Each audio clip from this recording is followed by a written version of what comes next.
Hello and welcome to Raw Chatter. It is March 21st, and last night was the spring equinox, folks. So I wanted to bring this episode to you, which is all about bearing a grudge. Because now is the time of year that we want to really focus on letting go of the old stuff. Spring has sprung. This is a time for rebirth. This is a time for new things to happen. This is a time for letting go of the stuff that doesn't serve you and really stepping into the rest of the year and creating the lifestyle that you really truly want to have and want to live. And if you are somebody who has got grudges or knows somebody who holds on to things and bears a grudge and perhaps has done it for months, years, even decades, then you might want to point them in the direction of this, because we're going to talk about why do we hold grudges, just what does it mean, and why they are so not helpful in terms of you being able to move forward and enjoy living a life that you want to and being able to communicate well. So let's dive in, shall we? For those of you who are new to my podcast, I just want to say a quick hello and welcome. I am Vicky Midwood. I am the Addiction Eliminator. I've been in the world of fitness and health for 32 years, starting out as a freelance fitness instructor and an exercise class instructor. And I still do that, mainly online these days. But my focus now is on helping people to overcome issues with body image, alcohol, food, and any and all of the symptoms, health issues that having an unhealthy relationship with either of those two things or both of them, as was the case for me, actually brings about. And oftentimes we don't necessarily understand the connection between our thoughts as well as our emotions and our behaviors around food and drink. And so what I try and do is help people to reconnect and understand that there's never just one thing that causes us to think, feel, and behave the way that we do. And therefore, there can never ever be just one thing to help us to change or to fix things. My philosophy is you don't need fixing because you're not broken. Nobody's broken. We all are who we are because that is how we were born and how we were designed to be. Not my design, not our design. It doesn't matter who designed us or why. What we need to understand is that we are not broken. And therefore, if we're looking for a fix and if we think that one thing can fix us, so we're always going to be sorely disappointed and we're always going to feel like we're not good enough because one thing on its own is never going to work. Any issue that we have, whether it's a physical health issue, whether it's an emotional issue, or anything to do with finances or relationships, there is never one cause. It's always a number of things that are happening. And when all of them together stack up, that's when we recognize that there is an issue. And bearing a grudge is one of those things that helps us to feel not good enough. And this is something that a number of people in my field have spoken about, Johan Hari being one, Marissa Peer being another, who speak about this idea that the reason anybody becomes addicted or attached to a certain behavior or substance is stemming from not good enoughness. And that's often the cause for anxiety and for body image issues, where we look to the external to help us to feel better about what's going on internally. And an external fix is never going to fix an internal problem. And I'm using the word fix purely and simply because it's a word that people understand, but it's not a word that I use when I work with people. So one of the things I want to cover is, because this is a time of year for literally embracing the new and letting go of the old, and looking at grudges. So just what are they? Why do we hold them? Well, I'm going to say this, and some of you are probably going to switch off when I say it because you're not going to want to hear it. But we tend to hold a grudge because our ego has been dented. We feel that somebody has in some way hurt who we are. In other words, they've hurt our identity. They have inadvertently said something, done something that makes us now feel like we are not good enough. They have hurt our family with a comment, or they've hurt us with some kind of comment that maybe they've made to somebody else about us, and we can't seem to let go of it. And I come across this an awful lot when it comes to people not being able to communicate very clearly within relationships. And one of the things that is so crucial to us not feeling anxious, to us being able to take care of ourselves, is to learn the skill of communication. And I'm saying learn the skill because it's not a soft skill. I hate the term hard skills and soft skills when people talk about this stuff, especially in the workplace and at school. Communication is a skill that everybody needs, and yet we're not taught it. We usually learn to communicate very early on by copying the people who are around us, who tend to be our parents, our siblings, our grandparents, our teachers. And if you are part of a religious group, then the preachers, the pastor, the whoever is in charge of that group. And those are the people who we tend to learn our communication skills from. And unless they are excellent communicators, then we're not going to learn excellent skills of communication.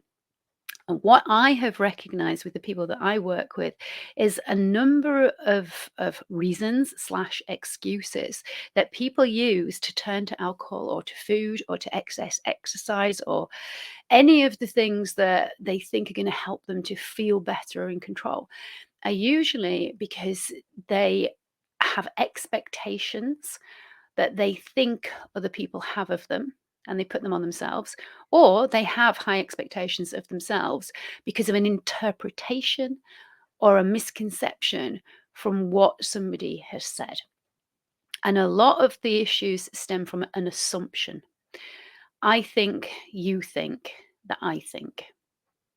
Now, how many of you listening have said that to yourselves? Well, I'm not going to say that because I think that he might think that I think of him. We've all done it at some point in our lives. And it's something that we're kind of taught to do as kids because we're being given this false impression, this false misconception, if you like, that we have the power to affect other people's feelings and emotions. And when I say this to my clients and to anybody, to be quite honest, who's not on the same page, who doesn't get this stuff, when I say your emotions are a choice, then people are usually quite upset by that.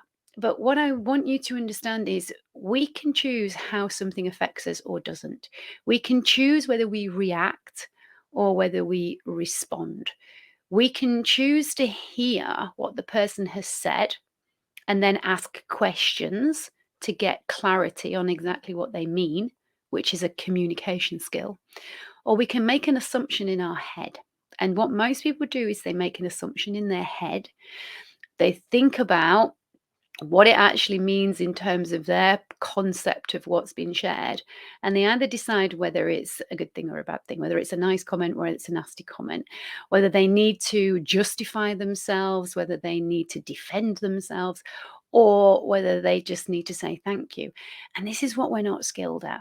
And when it comes to holding a grudge, it's usually because we've got false expectations of people, but we've never communicated what those expectations were.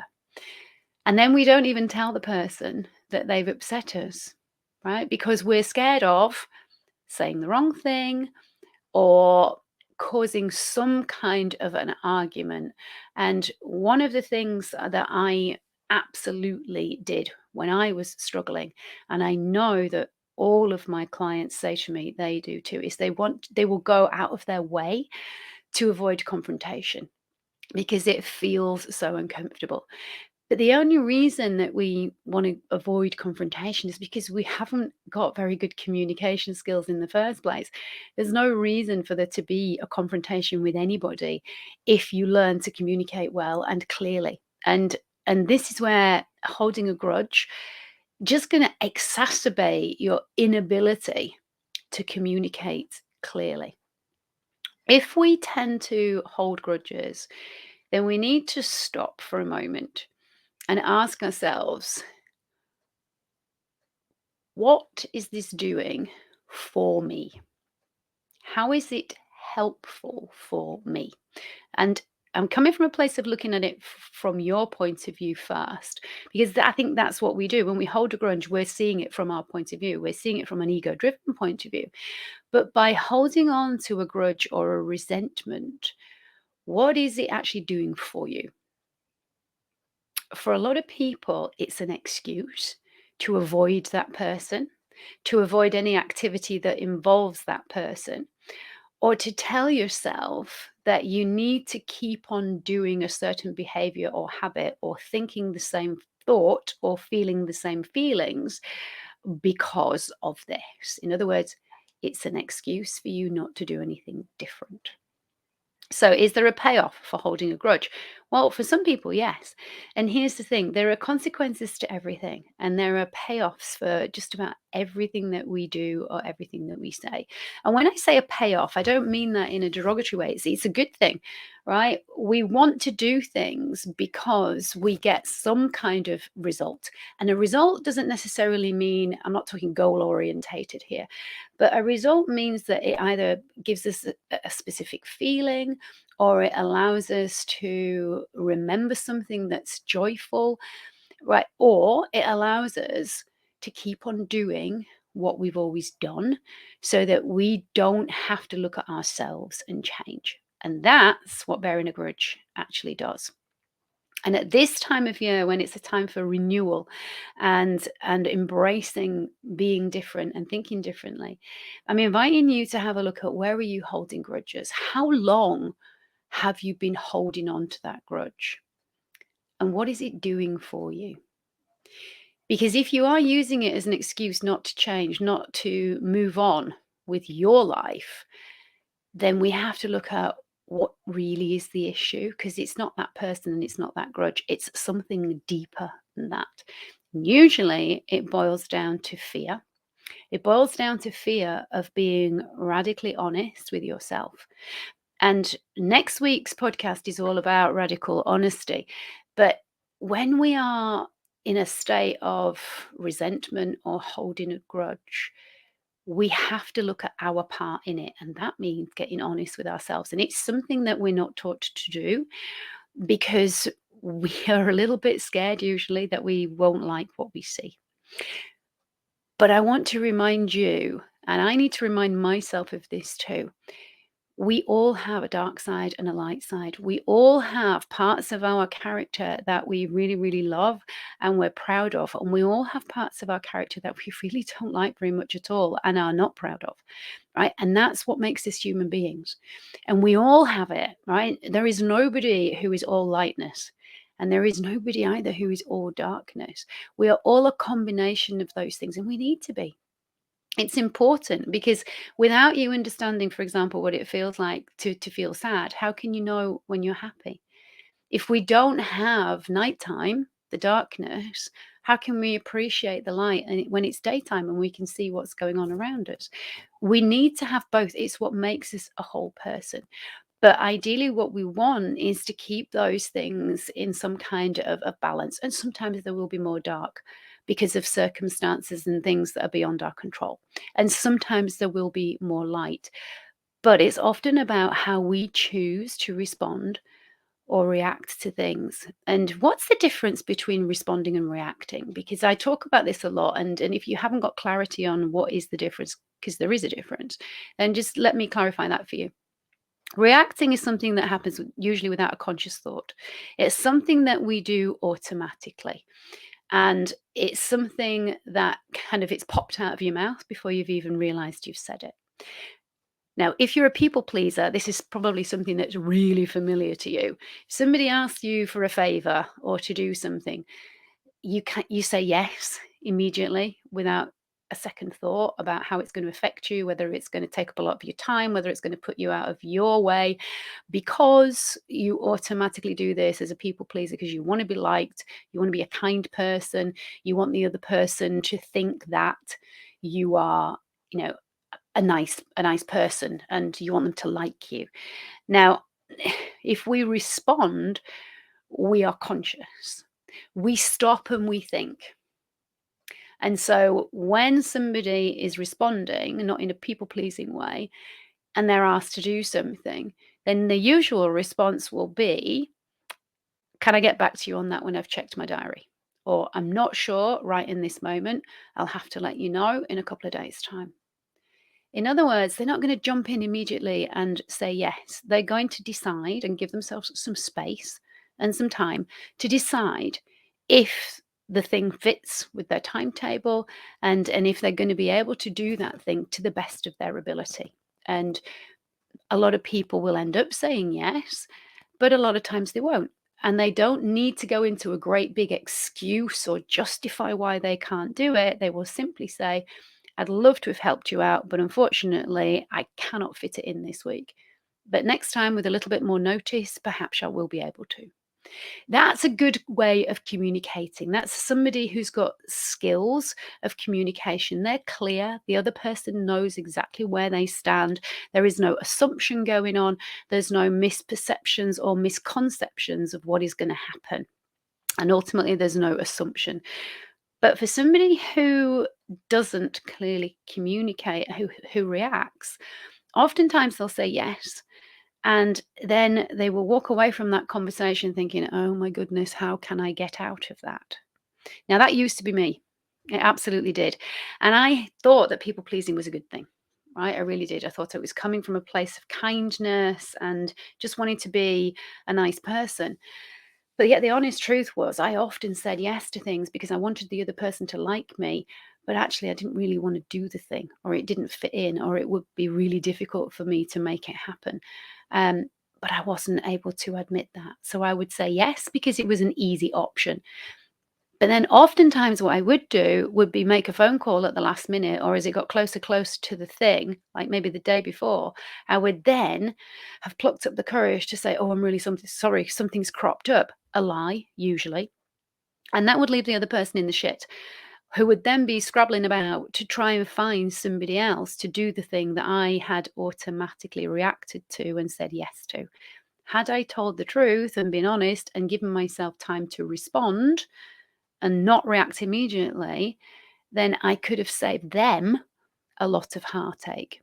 So this is where, when that was explained to me and helped me to see that people pleasing actually is not necessarily a good thing. It's all about me boosting my ego and trying to feel better about myself and trying to get some kind of validation and love and like from somebody else. That is not a healthy way to live, and neither is holding a grudge. So if you are holding a grudge, I'm going to come back to that question. What's in it for you? What are you getting from it? Right? Because you're not harming the other person at all. Okay. They may or may not know you've got a grudge, but it's definitely not going to be affecting them in the same way that it's probably affecting you. And oftentimes we bear a grudge based upon one incident because of miscommunication. And if you have miscommunicated or there's been misinterpretation about what was said and how it was said, or maybe you're even holding a grudge because you heard something from a third party about that person you don't actually know for yourself, then I'm going to invite you at this time of spring, of all things anew, of embracing new life, new ways of thinking, new ways of being. Take a look at, what am I frightened of? Because that's why we're holding a grudge. We're frightened of something. Are you actually frightened of looking at who you really are? And I'm going to leave you on that note. I would love you to subscribe to this podcast if you haven't done already. If you have found it helpful or useful, or you want to just make a comment on what I've shared with you, please do. If you're watching on YouTube, pop that in the comments box. I am offering an opportunity for those of you who would like to know a little bit more about what I do, the chance to jump on a virtual retreat, which is happening at the end of this month on April the 30th, where we can help you to really connect back to yourself. I'm going to go through some practical tools on that workshop to help you manage stress, to help you literally get back in touch with your body and how to learn to listen to what it's telling you, how to interpret, more importantly, what it's telling you, and also to look a little bit at how you can change your language just slightly to help you to feel better about yourself. to be less critical, to be more compassionate. So if that's something that you would like to find out more about, please go jump on my website, which is vickymidwood.com. Have a look at the Get Started page, and you will find the links on there. You'll also find them obviously in the description if you're watching on YouTube, and in the show notes if you're listening on the podcast. Guys, you only have one body. Look after it. It is looking after you. Have a lovely day. Bye bye for now.